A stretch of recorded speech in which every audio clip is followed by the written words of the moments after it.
I sociala medier pågår en direktsändning. Kameran filmar inifrån en bil. Jo, det är 6 lax inne i alla. Vi kör i alla nu.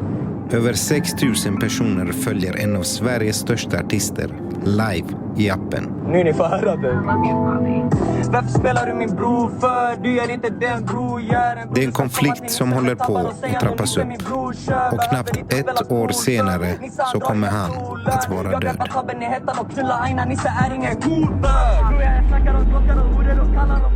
Det här är berättelsen om hur svenska musikidoler har blivit en del av gängvåldet.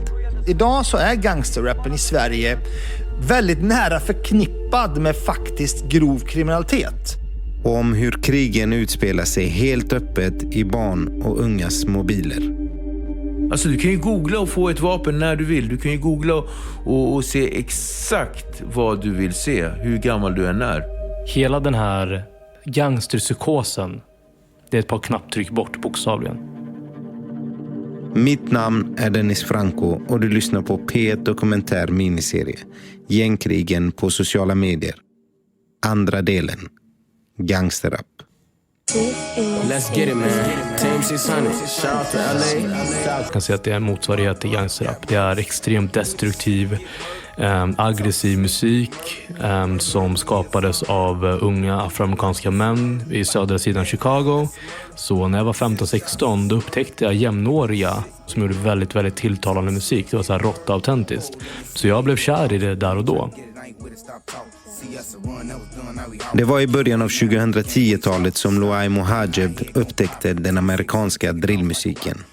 Många av låtarna handlade om skjutningar och mord. Och flera av artisterna blev också dödade på riktigt. Man kunde se att någon sköts dagen efter en låt släpptes, eller musikvideo släpptes, som dissade den andra sidan. Då hittade de honom och hade ihjäl honom som konsekvens för den låten. Det där skedde flera gånger. Och till slut blev jag så att det här är för destruktivt. Idag utreder han bland annat mord och sprängningar på grova brottsenheten vid polisen i Stockholm.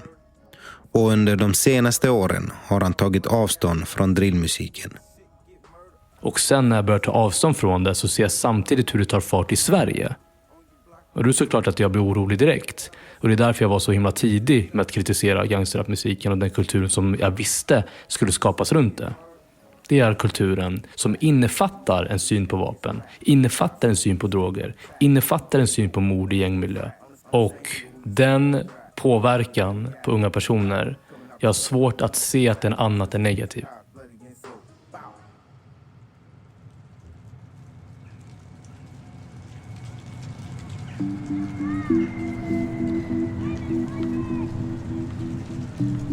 Jag är uppvuxen i Biskopsgården i Göteborg. Ett område där det har varit problem med segregation och kriminalitet i många år. Hiphopen var en del av våran uppväxt. Vi kände igen oss i texterna och kunde relatera till utanförskapet som låtarna handlade om. Men de senaste åren har musiken förändrats. Jag har jobbat som ungdomsledare med barn i olika förorter och som journalist har jag granskat kriminaliteten och rapmusiken. Och i takt med att gängvåldet har ökat så har jag också märkt att låtarna som barnen lyssnar på har blivit råare. Dessutom har själva musiken också varit med och skapat nya våldsamma konflikter. Idag så är gangsterrappen i Sverige väldigt nära förknippad med faktiskt grov kriminalitet. Man använder musiken som en plattform att berätta om vad man har gjort, berätta om saker man tänker göra, man snackar skit om sina fiender. Och det gör det moraliskt jävligt konstigt. Nadim Ghazaleh är sedan i höstas verksamhetsledare för organisationen Nattvandring.nu. Innan dess jobbade han som polis i 17 år. Har du tröttnat? På polisen? Nej, däremot så känner jag att det jag vill göra inom polisen går inte riktigt att göra just nu. För att det är för mycket eld som brinner. Nej, men jag vill jobba preventivt. Han var en av de första poliserna som blev offentlig på sociala medier. Där har han bland annat skrivit om dilemmat med den svenska gangsterrappen. Gangsterrappen är ett symptom. Det är inte själva sjukdomen. Sjukdomen är kriminalitet. Problemet uppstår här. det är att man pratar ju om det man gör och man gör det på riktigt. Och det är ju djupt problematiskt.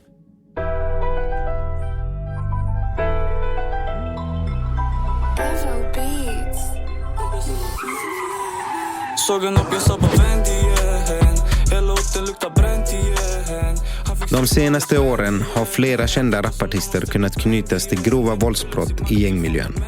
I låten Vänd igen sjunger rapparen Sticky om hur en fiende ska skjutas ihjäl av en person på en elskoter.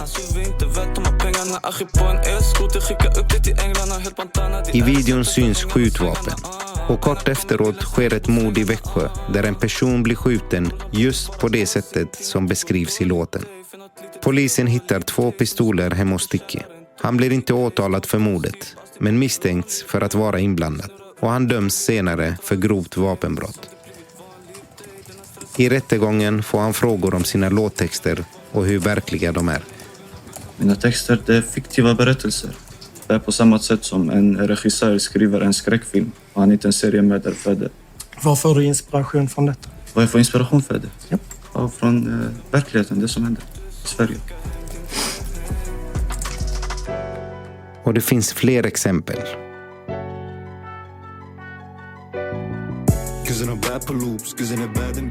Efter mordet på 12-åriga Adriana i Kungens Kurva söder om Stockholm så börjar polisen intressera sig för en låt med rapparen Tian. I musikvideon syns både vapnet och bilen som användes vid mordet.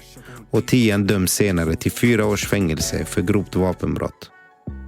I sociala medier har jag sett hur populära konflikterna inom gangsterrappen har blivit. Materialet sprids både av rapparna själva men också av de barn och unga som följer den här världen. Före detta polisen Nadim Ghazali igen. Men svensk gangsterkultur och svensk gangsterrap hänger ihop. Och sociala medier har spelat en roll i det. För senaste 5-6 år sedan så började man använda sociala medier som en slags grund för att nå ut och berätta om vad man gör. Och på så vis också på något sjukt sätt göra det attraktivt för flera.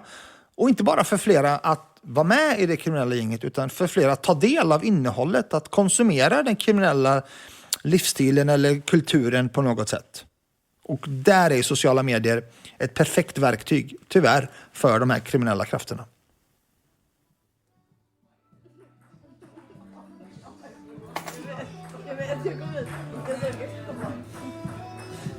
Det finns så sjuka grejer där ute på internet. Alltså det är typ läskigt att se, alltså att tänka, jag lever i den här generationen, det här är vår värld. Det är en onsdag kväll på fritidsgården Radar i nordöstra Göteborg. Hit kommer killar och tjejer mellan 10 och 20 år för att hänga efter skolan, spela PlayStation och fika. En av dem är Samet som är 17 år. Han är själv artist och har vuxit upp med den svenska gangsterrappen i sina hörlurar och på sociala medier. Det är mycket tjafs, det är mycket tragiskt. Man går in i varandra, man snackar skit om varandra. Man går in på live, snackar om andra. Det är som en ond cirkel. Det bara går runt och runt och runt. Man blir hjärntvättad. Till höger, på andra sidan kaféet, finns en studio där ungdomarna kan spela in musik.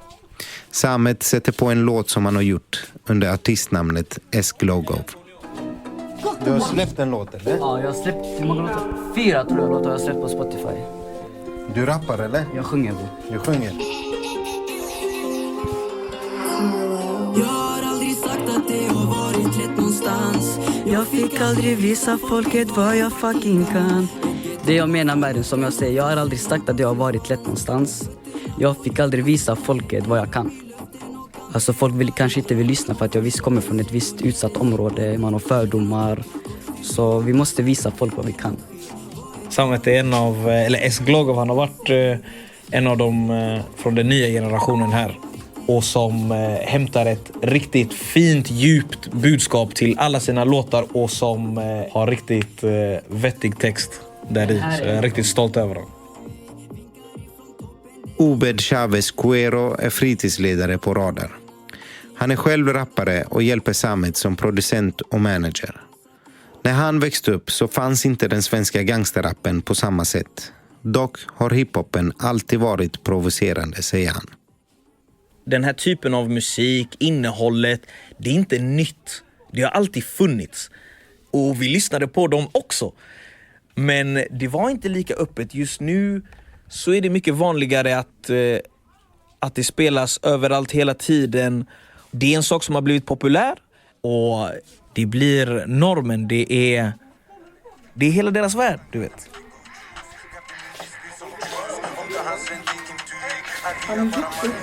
Ja, okej. Ge mig en annan låt då, Mohammed. Någonting som inte är pang pang, jag skjuter alla du känner musik.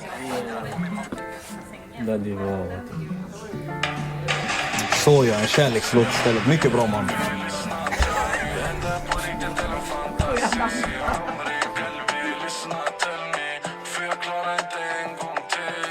Ute i kaféet har en ung kille tagit kommandot över stereoanläggningen. Här på Radar har de som regel att inte spela gangsterrap som glorifierar kriminalitet. Fritidsledaren Obed känner till konflikterna inom gangsterrappen och våldet som sprids i sociala medier. Men han vill inte lägga skulden på barnen och ungdomarna som lyssnar och tittar. Det är personer som ser ut som de kan relatera till, som har samma typer, som pratar om och rappar om samma typer av problem som de lever i. Det här är en verklighet. Det är en del av vårt samhälle. Det är inte ett förortsproblem, det är Sveriges problem. När det kommer till våldet och gangsterrappen och det som händer på sociala medier som vi pratar om, finns det någon specifik händelse eller vändpunkt där ni tänkte, oh shit, nu har det gått över gränsen? Så en av sakerna är ju det med Einar. Det var en så pass uppmärksammad händelse att han var en så pass känd person.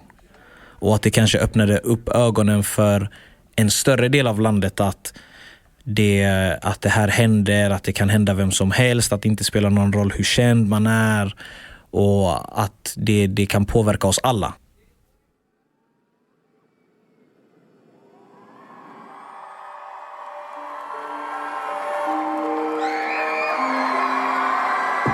Katten i trakten! Einar! Oj, vad händer P3? Vad händer Gbg? Är det bra eller? Vinner rapparen Einar pris på P3 Guld för bästa låt. Han är 17 år och just då Sveriges största artist med miljontals spelningar på Spotify. Gången har en baksida. Bara några månader senare så sprids bilder på Einar på nätet. Han är blodig, halvnaken och har en röd klänning på överkroppen samtidigt som en maskerad kille håller en kniv mot hans hals. I en senare polisutredning framgår att kidnapparna har velat ha 3 miljoner för att inte läcka bilderna. Men Einar har vägrat betala. En av kidnapparna som senare döms är en annan känd rappare. På sociala medier blir kidnappningen viral. Bilderna sprids vidare och Einar hånas i kommentarsfälten. Han kallas för studiobandit. Någon som bara rappar om kriminalitet utan att leva upp till det. De rånade honom på hans Rolex-klocka. De tog bilder på honom i smink och bikini för att de tycker han är studiebandit. Det är särskilt ett konto som får stor uppmärksamhet. En youtuber som kallar sig Big Drippa spekulerar i varför Einar har blivit kidnappad. Han säger sig ha kommit över hemlig information där det framgår att Einar har kallat för polisen. Alltså, det är någonting Einar måste ha gjort. De säger inte vem det är, men någon har snitchat i alla fall. Tänker du med? Det här är sjukt!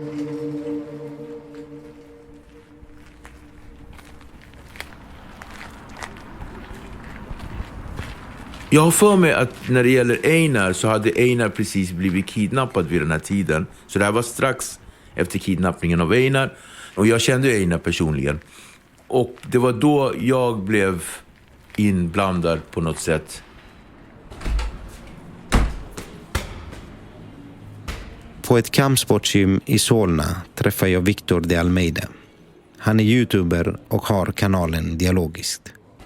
Jag brukar säga så här: hej på er och välkommen tillbaka till Dialogiskt. Mitt namn är Viktor och jag är som vanligt eran host. Och Dialogiskt, den enda tanken jag hade med Dialogiskt egentligen var att jag skulle sitta och lyssna på en annan person och det skulle egentligen vara väldigt kallt. Sen så skulle ämnet få vara personen. På den vägen var det. Han har över 100 000 prenumeranter. Ett av hans mest sedda avsnitt handlar just om Big Drippa som hade pekat ut Einar som tjallare efter kidnappningen. Klippet hade på kort tid blivit viralt på sociala medier och fått kritik för att det spred farliga rykten. Det var någonting i det Big Drippa sa om Einar. Att Einar skulle ha tjallat på folk och hela den här händelsen med att han blev kidnappad. Och jag kände Einar ganska väl. Så han ringde mig så pratade vi i telefon om det här. Och han sa, men folk kan typ döda mig för den här grejen. Att Einar skulle vara en tjallare är en uppgift som är allvarlig. I ett uppmärksammat fall i Stockholm 2017 så blev 2 vittnen mördade efter att ha samarbetat med polisen. Men det resulterade i att jag åkte ner till Malmö. Fixade en lokal att vara i. Ska vi kolla på den? Ja, absolut. Tjena Einar. Vad är det, brus? Sitter här och har en intervju här med Big Drippa. Ja, det är så här. Hörru, jag tänkte så här, vill ni snacka lite? I klippet försöker Viktor få Einar och Big Drippa att prata ut. Vad är det, Big Drippa? Vad säger du? Ja, vad händer? Hur mår du? Det här blir ju ändå en ganska laddad situation. Och han säger någonting i form av en mamma som kommer förlora sitt barn. Så det är många där ute som hör. Så att det blir en ganska stark stund där.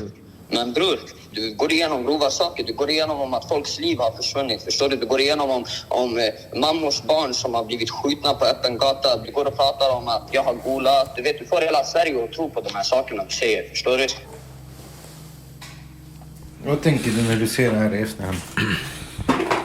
Ja, men det blir lite så här. Jag får ju också en tankeställare hur lätt det är att man blir klippt för såna här saker och vad sociala medier kan ge för kraft. Det här är liksom det är verkligen en lathund för hur det kan bli. Och resten är ju historia. Vi vet ju exakt vad det var som hände sen.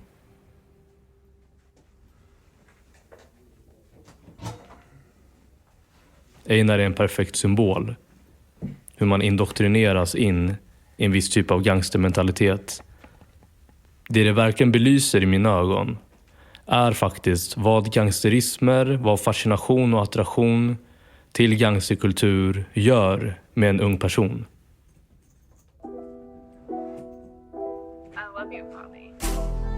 Brottsutredaren Luay Mohajeb i Stockholm har följt gangsterrappen och det han kallar gangsterkulturen i sociala medier i många år. Han menar att kidnappningen av Einar 2020 är en brytpunkt.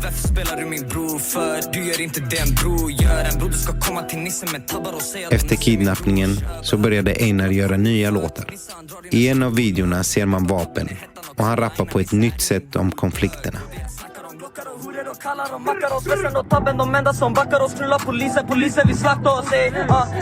När han går ut live på Instagram riktar han sig mot sina fiender.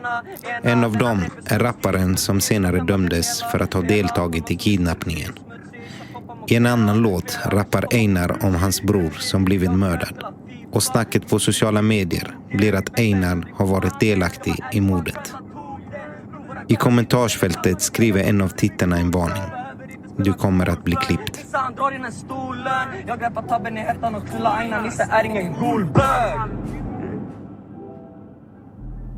Ja, men han börjar adressera den där händelsen. Och det känns som att han börjar alliera sig mer med grovt kriminella personer. Och han promotar en gangsterlivsstil väldigt, väldigt tungt och väldigt intensivt. Han blir i mina ögon en väldigt bra symbol för allt det negativa som den här gangsterkulturen har burit med sig och vad det har gjort med unga personer och deras psyken. Och till slut så skjuts Einar ihjäl hösten 2021.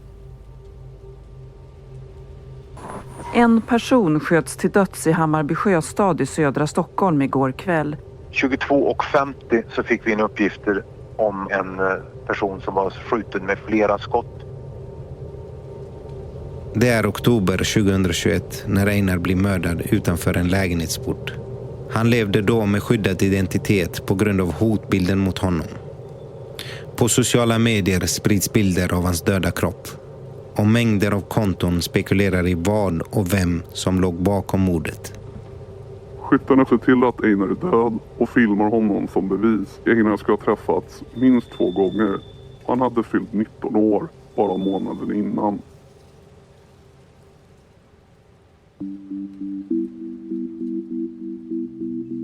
Jag var här i min soffa faktiskt på morgonen och tittade på nyheterna. Och då kom min son ner. Och min son är ju ett stort fan av Einar. Och han hade sett det före mig, för han hade loggat in på TikTok på morgonen. För det var på den tiden han fick ha TikTok. Det var innan jag kan säga vi visste hur problematiskt TikTok var. Det har han inte längre. Men då kom han ner, har du hört? Och då precis det så... Och han blev ledsen. Och efter det så ville han inte att jag skulle åka till Stockholm.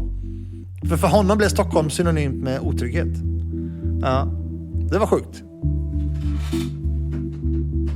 Nadim Ghazaleh jobbade fortfarande som polis när Einar mördades. Redan innan hade han och hans kollegor börjat intressera sig för gangsterrappen för att försöka förstå det som händer inom gängkriminaliteten.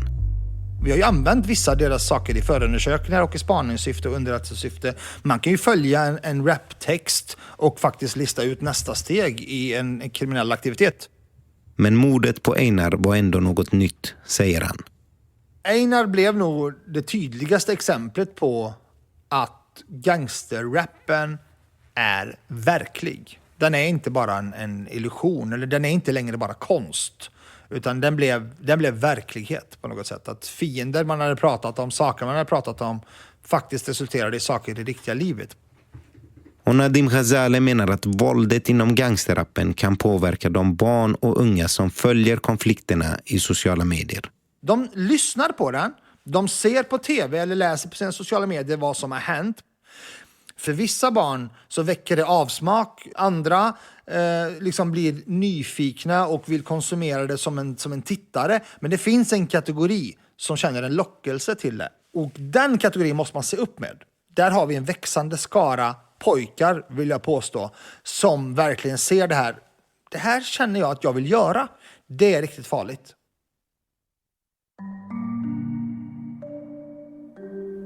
De här unga personerna har indoktrinerats in i en kultur som har skapats som en följd av gangsterrapmusik och digital överkonsumtion. Sociala medier och deras appar som de har 7-9 timmars skärmtid på. Brottsutredaren Loai Mohajeb vid polisen i Stockholm.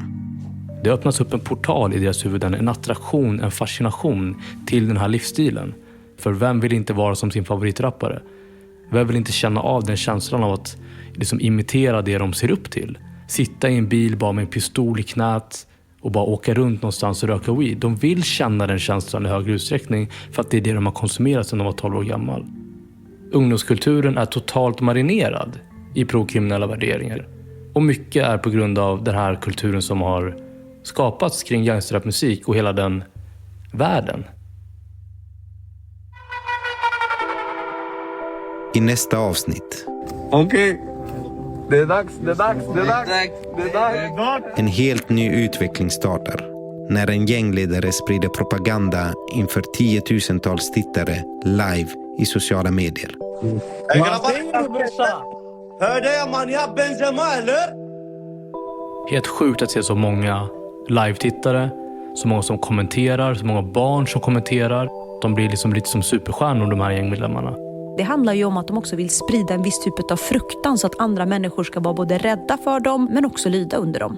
Och det som jag kommer mest ihåg var att de nämnde mitt eget namn.